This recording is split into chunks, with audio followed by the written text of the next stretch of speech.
Thank you, Daniela. Two quick apologies from me, first of all. One is I'm still suffering from a chest infection, but I was in Brussels anyway, so I decided I should come and try and stay the course here today. Excuse my voice in particular. And then secondly, as our moderator knows and the organisers know, I do have to leave maybe 15 minutes before the end of this session, so probably I will try to answer any panel questions in good time before that. Thinking that you might well be suffering from a surfeit of slide viewing and slide accumulation by this time in the day, I decided not to prepare any slides. There are some bullet points set out on a one-pager in your pack, main points I want to mention.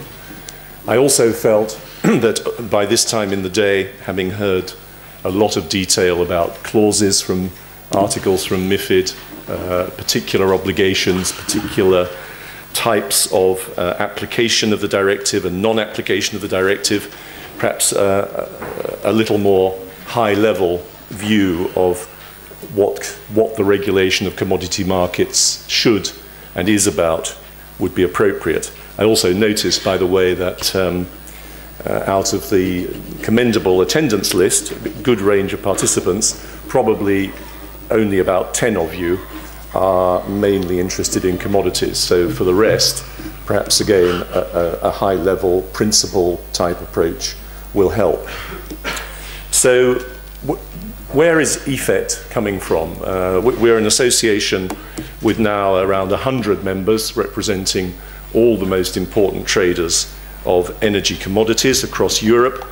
We concentrate necessarily on electricity and gas and emissions because these are truly European markets with a European geographical and, let's say, policy and regulatory dimension, as opposed to oil and coal, which probably the majority of our members are directly or indirectly trading as well, but which are effectively global markets and thereby fall into the same category as a lot of minerals and food agricultural markets as not so amenable to purely European intervention.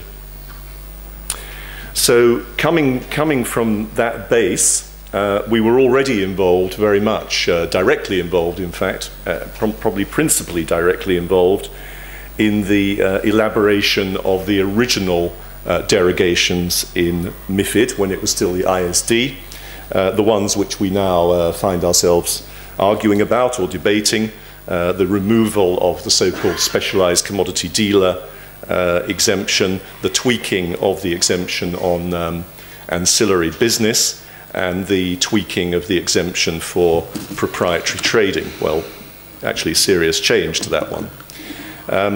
And this was a suite of possible exemptions which our members in the end have made use of in one way or another, most of them, with the exception, of course, of the banks, which are regulated anyway. And they essentially, as I understand it, have no argument with that and don't expect to benefit from any exemptions. So when we got from where we were then in 2002 to where we were in 2009, you've already heard two of my fellow panelists mention the G20 and IOSCO discussions and reviews and the identification of these main principles and main goals.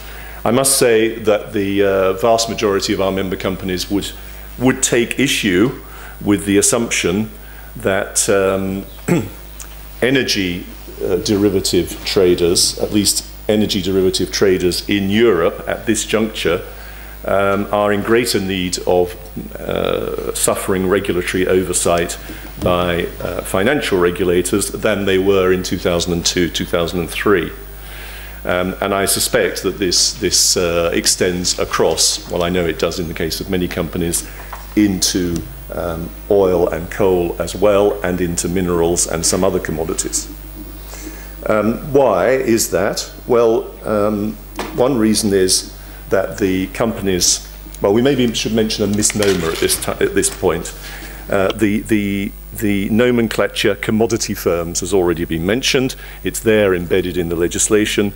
But to my mind, in terms of the reality of the European commodity markets, particularly electricity and gas, to call a company or a business a commodity firm kind of assumes all sorts of things about grouping types of business into one category and describing them as commodity firms. So what is a commodity firm? Well, it can be, of course, anything from a bank dealing in commodities and commodity derivatives, right through to a utility or a multinational oil and gas company, or indeed a small specialized metals dealer.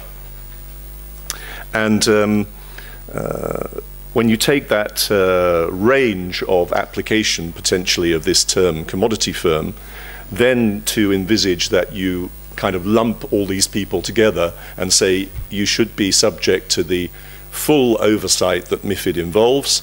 You are effectively regulated by a financial regulator automatically because you're dealing in commodity derivatives. And by the way, as a read across, when the exemptions to the CRD potentially run out in a couple of years' time, you have to post capital against your trades as well, even if you own oil fields, even if you own large power plants and gas fields and so on, seems to us inappropriate or at least disproportionate.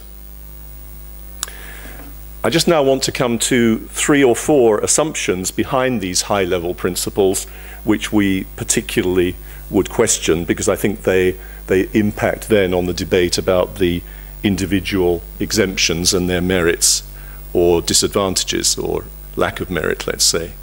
One is the suggestion that speculative traders, so-called, were responsible for commodity price spikes in the period 2007 to 2008, and there were indeed some very serious spikes in various commodities, notably oil, which was probably the most high profile. But there have been quite a few studies in the last couple of years from independent sources, from academics, with not many people disagreeing, maybe 1 or 2 New England professors retained by the commodity regulator in the States, for example, who think that this was all to do with tightness of supply, predictions in the market of escalating demand, which have turned out in many cases not to be the case, accumulations of long positions by investment funds. To some extent they've been unwound or turned into balance positions or hedge positions, and exceptionally high freight rates as part of the sort of escalation and the feeling that there was tightness. So if that would be a justification for a heavy intervention, we really reject it. A second point is about the remaining opacity. Let's talk about specifically European energy markets here. EFET was perhaps the first to recognize, going back to 2001, 2002, that opacity in the electricity and gas markets in Europe was and is a bad thing, and to promote particular aspects of transparency enhancement, notably disclosure of asset positions and utilization of assets and use of infrastructure and availability of infrastructure by the owners of those assets. At least that was what we were saying about the electricity sector back already in 2001, 2002.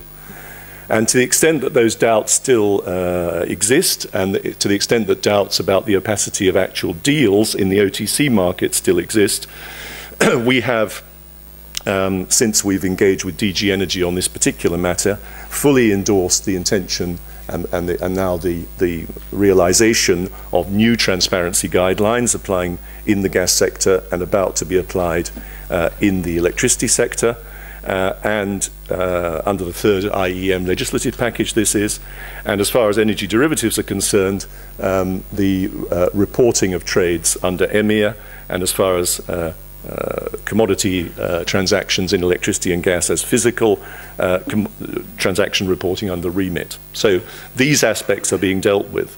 Similarly, we feel that the risk of abuse, although overstated, and although usually if one looks for evidence of market abuse in electricity and gas in Europe, what you actually find is a kind of antitrust concern, and these antitrust concerns have been formidably and fully addressed in recent times by DG Competition, notably also the Bundeskartellamt. They tend to involve traditional incumbents, so they're not sort of classic cornering of the market by financial players by any means.